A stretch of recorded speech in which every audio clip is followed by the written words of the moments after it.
Hello दोस्तों, कैसे हैं आप? सबसे पहले आपका स्वागत है आपके अपने यूट्यूब चैनल पर जिसका नाम है इंग्लिश परीक्षा। मेरा नाम है रोहित। आपको पता है मैं आपके लिए ऐसे राइटिंग लेके आता हूँ। और जैसा कि आपका एसएससी जूनियर हिंदी ट्रांसलेटर का एग्ज़ाम नज़दीक आ रहा है, तो ऐसे में ये ऐसे राइटिंग भी काफ़ी ज़्यादा इंपॉर्टेंट है। और जूनियर हिंदी ट्रांसलेटर में ही नहीं, जहाँ पे भी आपका ऐसे राइटिंग पूछा जाता है वहाँ पर ये ऐसे राइटिंग काफ़ी ज़्यादा इंपॉर्टेंट होने वाला है। अच्छा, इस ऐसे राइटिंग में मैंने एक एक्सपेरिमेंट किया है जो आपको कई सारे फ़ायदे दे सकता है। मैंने क्या किया है, जो भी डिफ़िकल्ट वर्ड है उन्हें अंडरलाइन करके उसके साथ में उसका हिंदी में मीनिंग लिख दिया है, जिससे कि आपको देखो कम से कम 3 फ़ायदे मिलेंगे, हो सकता है ज़्यादा भी मिले, वो आप कमेंट बॉक्स में लिख सकते हैं। पहला फ़ायदा ये है कि आपको पूरा ऐसे समझने में कम से कम टाइम में आप पूरा ऐसे समझ सकते हैं, तो काफ़ी हेल्प मिलेगी उससे। दूसरा फ़ायदा ये है कि अगर आप ट्रांसलेशन कर रहे हैं, जैसे कि आपका एग्ज़ाम में आता है, ट्रांसलेशन का भी आता है, तो वहाँ पर आपको काफ़ी हेल्प मिलेगी कि ट्रांसलेशन कैसे की जाती है। और आपको जो डिफ़िकल्ट वर्ड है वो यहाँ पर हिंदी में आपको मिलेंगे, तो आपको ट्रांसलेशन करने में भी ईज़ी रहेगा। तीसरा फ़ायदा ये है कि अगर आपको सेम ऐसे हिंदी में पूछा जाता है, तो आपके पास क्या है, एक रेडीमेड कंटेंट आपके पास तैयार हो जाता है और उसे आप हिंदी में ऐसे राइटिंग यानी निबंध लेखन कर पाएँगे। तो ये आपके फ़ायदे हो सकते हैं यहाँ से। तो मैंने यहाँ पर डिफ़िकल्ट वर्ड को अंडरलाइन किया है, उसके साथ में मीनिंग लिखे हैं उनके हिंदी में, ठीक है? तो चलिए शुरू करते हैं। जैसा कि आपको पता है, वीमेन एम्पावरमेंट ये हमारा आज का टाइटल है, यानी कि महिला सशक्तिकरण। शुरू करते हैं इंट्रोडक्शन से। Women empowerment refers to the process of granting women all the power to make choices, access resources and influence social change at par with men। तो वीमेन एम्पावरमेंट का मतलब होता है, रेफर करता है, ये क्या चीज़ रेफर करता है, process of granting women all the power to make choices, कि महिलाओं को वो सभी पावर दी जाए जिससे वो अपनी चॉइसेस बना सकें, एक्सेस रिसोर्सेज और सभी संसाधनों पर वो एक्सेस यानी सभी संसाधन को प्राप्त कर सकें, and influence social change at par with man, और समाज में होने वाले बदलाव पर भी अपना प्रभाव डाल सके पुरुषों के समक्ष ही।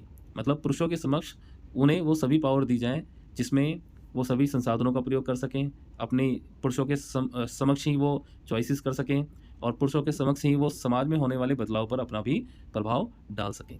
तो बेसिकली महिलाओं को पुरुषों के समक्ष करना, यही वीमेन एम्पावरमेंट है। आगे देखते हैं। India has witness the great Indian women such as Rani Lakshmibai of Jhansi, who played a very vital role in the Indian rebellion of 1857।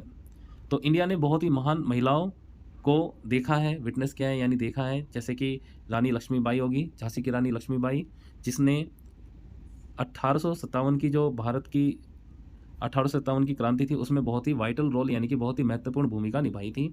तो ऐसी महिला भी भारत में हुई है। Indira Gandhi the first female prime minister of India, जो भारत की पहली प्रधानमंत्री थी इंदिरा गांधी, वो भी भारत में हुई है।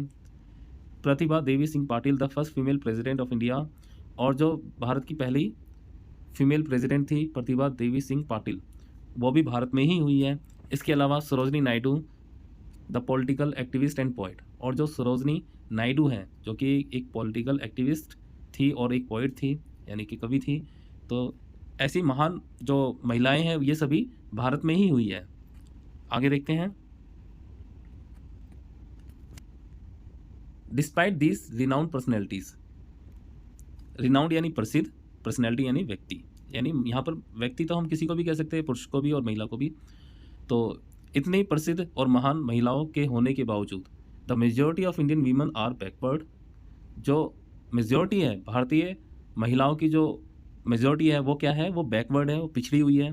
फेसिंग डिस्क्रिमिनेशन, जो कि भेदभाव को फेस कर रही है। सोशल डिस्पैरिटी, और सामाजिक असमानता को फेस कर रही है। जेंडर बेस्ड वायलेंस, और जो लैंगिक आधारित जो हिंसा है उसे फेस कर रही है, उसका सामना कर रही है। अनइक्वल एक्सेस टू एजुकेशन, और एजुकेशन को अनइक्वली एक्सेस कर रही है, मतलब पुरुषों के समक्ष उन्हें एजुकेशन में भी अवसर नहीं मिल रहे हैं। इकोनॉमिक डिस्पैरिटी, और उन्हें आर्थिक रूप से भी असमानता है महिलाओं के बीच में।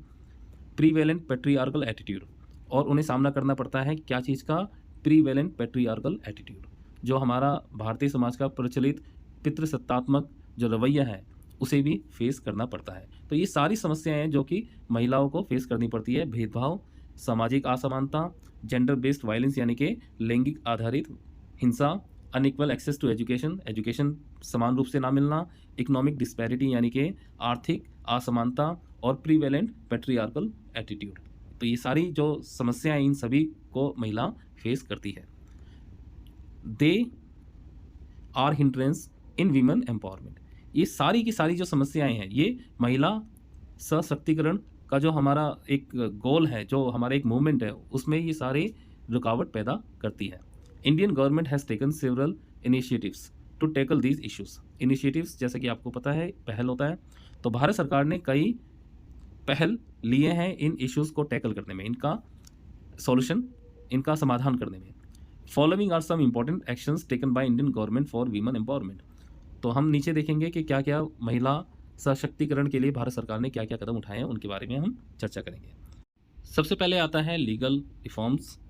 ठीक है, अच्छा यहाँ मैंने लिखा है सब्सक्राइब इंग्लिश परीक्षा, तो समझ जाइए, आप मेरे चैनल को सब्सक्राइब कर लीजिए।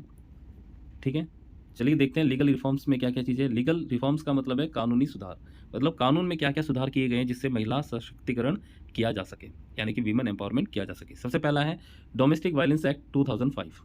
तो सबसे पहला घरेलू हिंसा अधिनियम 2005 ये लाया गया था। This law is effective from 2006। यह कानून जो है 2006 से इफेक्टिव है, प्रभाव में है। It protects women not only from physical violence but also from emotional, verbal, sexual, psychological and economic abuse. ये जो कानून है ये महिलाओं को केवल फिजिकल वायलेंस से ही नहीं बचाता, फिजिकल यानी शारीरिक, वायलेंस यानी हिंसा, महिलाओं को केवल शारीरिक हिंसा से ही नहीं बचाता but also from emotional, verbal, sexual, psychological and economic abuse, बल्कि महिलाओं को इमोशनल, वर्बल, सेक्सुअल या साइकोलॉजिकल या इकोनॉमिक अब्यूज़ से भी बचाता है। इकोनॉमिक अब्यूज़ का मतलब है आर्थिक शोषण। ठीक है, तो किसी महिला का अगर इमोशनल शोषण हो रहा है तो उससे भी बचाएगा ये कानून। वर्बल शब्दों से शोषण हो रहा है तो उससे भी बचाएगा। सेक्सुअली अगर शोषण हो रहा है, एक्सप्लॉयटेशन हो रहा है किसी का, या किसी का मानसिक रूप से शोषण हो रहा है या आर्थिक रूप से शोषण हो रहा है, तो इन सब चीज़ों में डोमेस्टिक वायलेंस एक्ट 2005 जो है महिलाओं की सुरक्षा करता है। ठीक है, ये हो गया। अब आते हैं अगला है क्रिमिनल लॉ अमेंडमेंट एक्ट 2013, यानी कि आपराधिक कानून संशोधन अधिनियम 2013। ठीक है, तो इसमें देखते हैं। In the light of protest of 2012 Delhi gang rape case, this law came into force from 2013. Came into force का मतलब यहाँ पर मैंने जैसे आपको लिख दिया है प्रभाव में आना। तो in the light of protest of 2012 Delhi gang rape case, तो 2012 में जो दिल्ली गैंग रेप केस हुआ था उसके प्रोटेस्ट के बाद this law came into force from 2013। उसके बाद ये जो कानून है 2013 से प्रभाव में आया। जो हमारा क्रिमिनल लॉ अमेंडमेंट एक्ट 2013 है ये 2013 से इफेक्ट में आया, प्रभाव में आया। Under this act several new offences such as acid attack, voyeurism, stalking, attempt to disturb a woman, sexual harassment, sexual assault causing death और इंजरी आर इनकॉर्पोरेटेड। तो इस एक्ट के अंतर्गत कई सारे जो नए ऑफेंसेस थे, जो कई सारे नए गैरकानूनी कार्य थे, जैसे कि एसिड अटैक करना किसी पे, वॉयरिज्म करना मतलब किसी महिला को उसके प्राइवेट स्पेस में ताक झाँक करना, ठीक है, स्टॉकिंग करना, किसी का महिला का पीछा करना, attempt to disturb a woman, किसी महिला को निर्वस्त्र करने की कोशिश करना, सेक्सुअल हरासमेंट, किसी महिला का सेक्सुअली हरासमेंट करना यानी कि यौन शोषण करना, सेक्सुअल असॉल्ट कॉजिंग डेथ और इंजरी, या किसी महिला का सेक्सुअल असॉल्ट करना, असॉल्ट यानी हमला जिससे उस महिला को चोट पहुँचे या उसकी मृत्यु हो जाए। तो ये सारे जो अपराध हैं वो इनकॉर्पोरेट किया गया था, मतलब सम्मिलित किए गए थे क्रिमिनल लॉ अमेंडमेंट एक्ट 2013 में, जिससे महिलाओं को सुरक्षा दी जाती है, ठीक है, इस कानून के द्वारा। अगला आता है, अगला देखते हैं। अगला है sexual harassment of human at work place prevention, prohibition and redressal act 2013। तो ये है महिलाओं का कार्यस्थल पर लैंगिक उत्पीड़न निवारण, प्रतिषेध, प्रतितोष अधिनियम 2013। यानी कि महिला का जो वर्क प्लेस है, यानी जहाँ महिला काम करती है, अगर वहाँ पर उसके साथ किसी तरह का हरासमेंट हो रहा है, सेक्सुअल हरासमेंट हो रहा है, तो उससे ये उस महिला को सुरक्षा प्रदान करती है, ये जो एक्ट है। तो this act protects women from sexual harassment eight their work place. तो कोई किसी महिला के साथ अगर उसके वर्क प्लेस पे किसी तरह का सेक्सुअल हरासमेंट होता है तो वो कानून की मदद ले सकती है और जो भी कल्प्रिट है उनके खिलाफ एक्शन होगा। तो ये इस एक्ट के अंतर्गत आता है। चलिए आगे देखते हैं और क्या क्या महिला सशक्तिकरण के लिए गवर्नमेंट ने कानून बना रखे हैं। अगला आ जाता है डोरी प्रोहिबिशन एक्ट 1961, यानी कि दहेज निषेध अधिनियम 1961। अंडर दिस एक्ट डिमांडिंग और गिविंग डोरी in any form is a criminal offence. तो जो डोरी प्रोहिबिशन एक्ट 1961 है उसके अंतर्गत डोरी की डिमांड करना या डोरी देना दोनों ही क्रिमिनल ऑफेंस माना जाता है। इसके बाद आ जाते हैं हम अगले पे, मुस्लिम women protection of rights on marriage act 2019, यानी कि मुस्लिम महिला विवाह अधिकार संरक्षण बिल 2019। ठीक है, तो earlier a Muslim man could divorce his wife by asserting the word talaq 3 times continuously.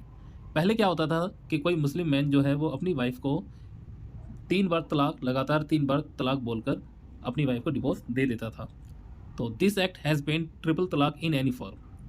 तो इस एक्ट ने क्या किया कि ट्रिपल तलाक जो है, जो एक प्रथा चली आ रही थी, इसे बैन कर दिया। जो ट्रिपल तलाक है, किसी भी फॉर्म में अगर कोई देना चाह रहा है, देता है, तो वो पूरी तरह से बैन है, इलीगल है। चाहे वो स्पोकन बोल के, रिटन लिख के और इलेक्ट्रॉनिक मींस के थ्रू तलाक देना चाहता है, ट्रिपल तलाक देना चाहता है, तो वो इलीगल माना जाएगा। This law is considered to be a milestone in the upliftment of Muslim women. तो इस लॉ को, इस कानून को महिलाओं के उत्थान के लिए, अपलिफ्टमेंट का मतलब होता है उत्थान, महिलाओं के उत्थान के लिए, उनकी प्रोग्रेस के लिए एक मील का पत्थर माना जाता है। माइलस्टोन यानी मील का पत्थर। ठीक है, ये हो गया। अब आगे देखते हैं। आगे है the pre conception and pre natal diagnostics techniques provision of sex determination act 2003, जिसे हिंदी में बोलते हैं गर्भधारण पूर्व और प्रसव पूर्व निदान तकनीक लिंग चयन प्रतिषेध अधिनियम 2003। यहाँ रह गया है, लिखना भूल गया मैं, आप देख लेना। शॉर्टकट में बोल सकते हैं PCPNDT एक्ट। ठीक है, तो इसमें देखते हैं। PCPNDT act provides for provision of sexual selection before और आफ्टर कंसेप्शन। तो PCPNDT एक्ट जो है, ठीक है, इसके अंतर्गत जो है गर्भधारण के पूर्व या गर्भधारण के पश्चात सेक्सुअल सिलेक्शन करना, मतलब लड़का चाहिए या लड़की चाहिए, ये सेक्सुअल सिलेक्शन करना ये वर्जित है। प्रोहिबिशन का मतलब होता है वर्जित, और कंसेप्शन का मतलब है गर्भधारण करना। In order to prevent the misuse for sex determination, तो ये इसलिए वर्जित है ताकि जो सेक्स डिटर्मिनेशन करके उसका जो मिसयूज किया जाता है, लिंग निर्धारण करके उसका जो मिसयूज किया जाता है, उसे रोका जा सके। लीडिंग टू फीमेल फीडिसाइड, जिससे कि फीमेल फीडिसाइड जो महिला भ्रूण हत्या है वो की जा रही थी पहले, तो उसे रोकने के लिए ये एक्ट लाया गया था। ठीक है, इसके बाद देखते हैं नेक्स्ट है हमारे पास अगला इक्वल रेम्युनरेशन एक्ट 1976, जिसे हम बोलते हैं समान पारिश्रमिक अधिनियम 1976। रेम्युनरेशन का मतलब होता है मेहनताना, यानी कि आप कोई काम करते हैं उसके बदले में जो आपको पैसा मिलता है उसी को हम बोलते हैं remuneration. Under this act an employer is bound to provide the payment of equal remuneration to man and women workers. तो इस एक्ट के अंतर्गत कोई भी एम्प्लॉयर जो है वो बाध्य है कि वो पुरुषों को और महिलाओं को उनके काम के प्रति समान मेहनताना देगा, वो बाध्य है। कोई पहले ऐसा होता था कि महिलाओं को जो काम के बदले में जो मेहनताना मिलता था वो कम मिलता था, तो इस एक्ट के अंतर्गत महिलाओं को और पुरुषों को दोनों को समान रूप से मेहनताना देना होगा। ठीक है, ये हो गया। ये थे कुछ एक्ट के बारे में हमने पढ़ा।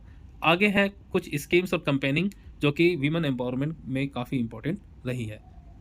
अदर स्कीम्स एंड कंपेनिंग के बारे में हम देखेंगे यहाँ पर। सबसे पहले आ जाता है बेटी बचाओ बेटी पढ़ाओ कैंपेन। ये काफ़ी फेमस है, आपने सुना होगा। Government of India launch this campaign in the year 2015। तो इस कैंपेन को लॉन्च किया गया था 2015 में भारत सरकार के द्वारा। The objective of this campaign is to ensure survival and protection of girl child and promote their education. तो इस कैंपेन का जो ऑब्जेक्टिव था, उद्देश्य था, वो था कि जो गर्ल चाइल्ड है उसे प्रोटेक्ट किया जाए, यानी उसे सुरक्षित किया जाए और उसके सर्वाइवल को इंश्योर किया जाए। मतलब जो गर्ल चाइल्ड है वो जीवित रहे, इस चीज़ को इंश्योर करने के लिए इस एक्ट को, या सॉरी माफ़ कीजिए, इस कैंपेनिंग को लाया गया था और उनकी एजुकेशन को प्रमोट किया जाए। ठीक है, अगर गर्ल चाइल्ड को प्रोटेक्ट करते हैं, उनके सर्वाइवल को इंश्योर करते हैं और उनकी एजुकेशन को हम प्रमोट करते हैं, तो उससे क्या होगा, उससे वीमेन एम्पावरमेंट में काफ़ी फ़ायदा होगा। नेक्स्ट है Ujjwala scheme. This scheme came into force with effect from April 1, 2016। तो ये जो स्कीम है उज्ज्वला स्कीम, ये 1 अप्रैल 2016 को प्रभाव में आई थी। केम इनटू फोर्स का मतलब प्रभाव में आना। The main objective of the scheme is to prevent trafficking of women and children from commercial sexual exploitation. तो इस स्कीम का जो मेन ऑब्जेक्टिव है, मेन जो मुख्य उद्देश्य है, वो ये है कि महिलाओं का और बच्चों का जो उनके व्यावसायिक यौन शोषण के लिए तस्करी की जाती है, उससे महिलाओं को और बच्चों को बचाना, यही इसका मेन उद्देश्य है। एंड रिहेबिलिटेट द विक्टिम्स, और जो पीड़ित हैं उन्हें उनका पुनर्वास करना, ये इस स्कीम का उद्देश्य है। ठीक है, तो अगली स्कीम पे आते हैं। अगली स्कीम है हमारी वन स्टेप सेंटर स्कीम, जिसे हम सखी भी बोलते हैं। Ministry of women and child development launch this scheme in the year 2015। तो जो ministry of women and child development है, उसने इस स्कीम को 2015 में लॉन्च किया, with the aim to support women affected by violence in private and public spaces within the family, community और at the work place.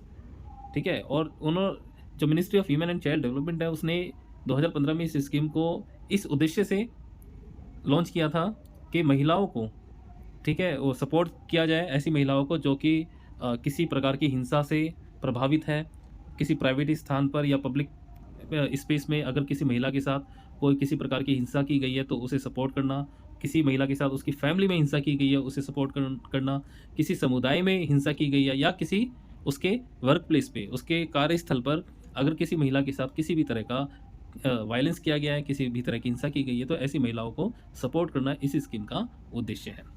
और ये बीच बीच में मैंने डाल रखा है यहाँ पर कि सब्सक्राइब इंग्लिश परीक्षा, तो आप मेरे चैनल को भाई सब्सक्राइब कर लेना अगर आपको लगता है कि मेरा जो वीडियो आपको हेल्प करेगा। आगे चलते हैं। बीच बीच में यहाँ गाने चल रहे हैं, बताइए, रात के 1:30 बज रहे हैं और अभी भी गाने चल रहे हैं यहाँ पर। चलिए, उसके लिए माफ़ी चाहेंगे, आगे बढ़ते हैं। अगला है स्वधर ग्रे स्कीम। ठीक है, तो ministry of women and child development launched this scheme on January 1st, 2016 to cater the primary need of shelter, food, clothing, medical treatment and care of women in distress and women having no social and economic support. तो ये scheme है जिसका नाम है स्वधर गृह scheme. तो ministry of women and child development ने इस स्कीम को 2016 में 1 जनवरी 2016 को इस स्कीम को लॉन्च किया था, to cater the primary need of shelter, food, clothing, medical treatment. तो जो प्राइमरी नीड होती है, जो शेल्टर की प्राइमरी नीड है, फूड की, क्लॉथिंग की, मेडिकल ट्रीटमेंट की जो प्राइमरी नीड है, ठीक है, महिलाओं की, और इसके अलावा कोई महिला अगर संकट में है तो उसकी केयर करना, ठीक है, और कोई महिला जो है उसका कोई किसी तरह का सोशल या इकोनॉमिक सपोर्ट नहीं किसी महिला के पास, तो ऐसी महिलाओं को आइडेंटिफाई करना और उन्हें सपोर्ट करना, उनकी मदद करना, यही इस स्कीम का मेन उद्देश्य है। चलिए आगे चलते हैं। आगे आ जाता है प्रधानमंत्री उज्ज्वला योजना, जिसे हम PMUI भी बोल सकते हैं। The objective of this scheme is to empower women and protect their health. तो इस स्कीम का जो मेन ऑब्जेक्ट है, ठीक है, ऑब्जेक्टिव है, वो है कि महिलाओं का एम्पावरमेंट करना, ठीक है, और उनकी हेल्थ को प्रोटेक्ट करना, उनका जो स्वास्थ्य है उसकी सुरक्षा करना, ये इस स्कीम का मुख्य उद्देश्य है। Through this scheme the government wants women's participation in keeping the environment clean by using LPG in place of fossil fuels. तो इस स्कीम के माध्यम से जो गवर्नमेंट है वो चाहती है कि महिलाओं का जो पार्टिसिपेशन है, ठीक है, उनकी जो भागीदारी है एनवायरनमेंट को क्लीन करने में, वो बढ़े, ठीक है, bye using LPG in place of fossil fuels. और ये कैसे हो सकता है? ये हो सकता है बाय यूजिंग LPG, जो सिलेंडर LPG के सिलेंडर आते हैं उसका यूज़ करके फॉसिल फ्यूल्स के स्थान पर। तो जो आपने देखा होगा पहले लोग लकड़ी उपले में, है ना, चूल्हा जला के खाना बनाते थे, तो गवर्नमेंट चाहती है कि लोग इस तरह के फॉसिल फ्यूल्स का प्रयोग ना करके वो LPG का यूज़ करें, ताकि उनकी जो सेहत है वो भी सुरक्षित रहे और उनका एक तरह से एम्पावरमेंट हो। ठीक है, तो ये थी प्रधानमंत्री उज्ज्वला योजना यानी PMUI स्कीम। अगली आ जाती है अदर स्कीम में, देखते हैं क्या क्या है। सेवरल अदर स्कीम, यहाँ स्कीम की जगह स्कीम्स होगा। Several other scheme such as mission Shakti, women helpline, Nari Adalat, working women hostel scheme etcetera are the initiatives of government of India to ensure the safety and security of women and their empowerment. और भी कई सारी schemes जो है government of India ने launch की, जिसका नाम है कुछ जैसे कि मिशन शक्ति हो गया, वीमेन हेल्पलाइन जो 1098 करके है, नारी Adalat, working women hostel scheme. तो ऐसे कई सारी स्कीम्स जो है वो गवर्नमेंट ने इनिशिएट की है to ensure the safety and security of women and their empowerment. ये इंश्योर करने के लिए कि जो महिलाएं हैं वो सेफ और सिक्योर हों और उनका एम्पावरमेंट हो सके। ठीक है, ये था। फाइनली आ जाते हैं हम कंक्लूजन पे। तो कंक्लूजन में देखते हैं, although the constitution of India grants equal rights to women and man in terms of freedom and opportunity, यद्यपि जो भारत का कॉन्स्टिट्यूशन है, संविधान है, वो महिलाओं को और पुरुषों को, ठीक है, समान अवसर देता है, समान राइट्स देता है, समान अधिकार देता है इन terms of freedom and opportunity. Freedom और अपॉर्चुनिटी के संबंध में अगर हम बात करें तो महिलाओं को और पुरुषों को जो है समान अधिकार प्राप्त है हमारे इंडियन कॉन्स्टिट्यूशन के according. The condition of women is worse than later, फिर भी जो महिलाओं की जो कंडीशन है वो पुरुषों के कंपैरिजन में बहुत ख़राब है। लेटर यहाँ पर यूज़ किया गया है पुरुषों के लिए, ठीक है। The increasing number of crimes against women is the biggest obstacle in the path of their empowerment, जो महिलाओं के विरुद्ध बढ़ते हुए क्राइम्स हैं वो सबसे बड़ा ऑब्स्टेकल है, रुकावट है महिलाओं के एम्पावरमेंट में, ठीक है। आगे देखते हैं, national crime records bureau reveals that a total of 2,28,650 incidents of crime against women are reported in the country during the year 2011, which is 7.1% more than the previous year। तो जो NCRB है यानी नेशनल क्राइम रिकॉर्ड्स ब्यूरो है, वो ये खुलासा करती है कि टोटल 2,28,650 जो इंसिडेंट हैं, ठीक है, महिलाओं के विरुद्ध क्राइम के जो इंसिडेंट है वो रिपोर्ट हुए थे सन 2011 में। 2011 का अगर डाटा उठाएं तो उसमें 2011 में महिलाओं के विरुद्ध 2,28,650 क्राइम के इंसिडेंट रिपोर्ट हुए थे। बहुत सारे ऐसे भी केसेस होते हैं जो रिपोर्ट नहीं हो पाते, ये वो केसेस हैं जो रिपोर्ट हुए थे, which is 7.1% more than the previous year, जो कि 7.1% ज़्यादा है इसके पिछले वर्ष की तुलना में। मतलब 2010 की तुलना में 2011 में जो क्राइम हुआ था वो 7.1% ज़्यादा है, ठीक है। ये NCRB का डाटा है। तो अब इसके हिसाब से जो क्राइम अगेंस्ट वीमेन है वो बढ़ रहा है, कम नहीं हो रहा, ठीक है। आगे देखते हैं, moreover the recent case of Manipur where 3 women were stripped off and paraded naked and further exploited sexually is incondemnable assault on the cause of women empowerment. और जो रिसेंट में केस हुआ था मणिपुर का, जहाँ पर 3 महिलाओं को निर्वस्त्र किया गया था एंड पैरेडेड नेकेड, और उन्हें नेकेड करके, ठीक है, वस्त्रहीन करके उन्हें घुमाया गया था, एंड फर्दर एक्सप्लॉइटेड सेक्सुअली, और उन्हें सेक्सुअली भी एक्सप्लॉइट किया गया था, उनका शोषण किया गया था। ये एक इनकंडेनेबल असॉल्ट है, मतलब एक ना माफ़ करने वाला एक प्रहार है on the cause of women empowerment. महिला सशक्तिकरण का जो हमारा आंदोलन है उसके ऊपर एक प्रकार का ये ना क्षमा करने वाला प्रहार है, ठीक है। इनकंडेनेबल का मतलब होता है जिसे हम क्षमा नहीं कर सकते। आगे है, as long as these shameless incidents are happening, जब तक ये शर्मनाक घटनाएं घट रही हैं, the goal of empowerment of women can not be achieved, तो महिला सशक्तिकरण का जो हमारा लक्ष्य है उसे अचीव नहीं किया जा सकता। जब तक ऐसे शेमफुल इंसिडेंट हो रहे हैं तब तक हम वीमेन एम्पावरमेंट का जो हमारा लक्ष्य है उसे हम अचीव नहीं कर सकते। The collective effort from government, civil society and individuals is needed to change the narrow attitude of so called patriarchal society. तो गवर्नमेंट, सिविल सोसाइटी और जो इंडिविजुअल्स हैं यानी हम लोग हैं, हम सब की तरफ से कलेक्टिव एफर्ट की आवश्यकता है। हम सबको प्रयास करना पड़ेगा, is needed to change the narrow attitude of so called patriarchal society. जो हमारी तथाकथित पितृसत्तात्मक समाज है उसकी संकीर्ण मानसिकता को बदलने के लिए हमें कलेक्टिव एफर्ट करना पड़ेगा। गवर्नमेंट को, सिविल सोसाइटी और जो हम इंडिविजुअल एक एक इंसान है, हम सभी को मिलजुल कर एक कलेक्टिव एफर्ट करना पड़ेगा। Girl education must be promoted to build self confidence among them. Girls education को आपको प्रमोट करना पड़ेगा ताकि हमारे जो गर्ल्स हैं, जो बच्चे हैं, लड़कियां हैं, उनके अंदर सेल्फ कॉन्फिडेंस आ सके, ठीक है। एजुकेशन जो है वो सेल्फ कॉन्फिडेंस बनाने में काफ़ी अहम भूमिका निभाता है। Education can also help us remove gender based violence and economic disparity.